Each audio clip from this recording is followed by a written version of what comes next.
BMSF flatbed. No. Oh, look! Oh, wow! It broke. Knuckle broke.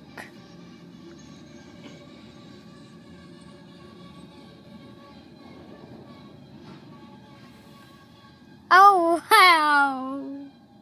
Isn't that cool, Daddy? Wow. It's just like in the video that you saw. Yeah, knuckle broke.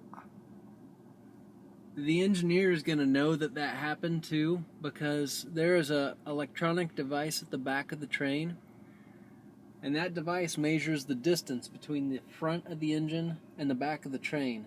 And if it ever shows that that distance is growing, right, because the knuckle broke, they know that they had a problem.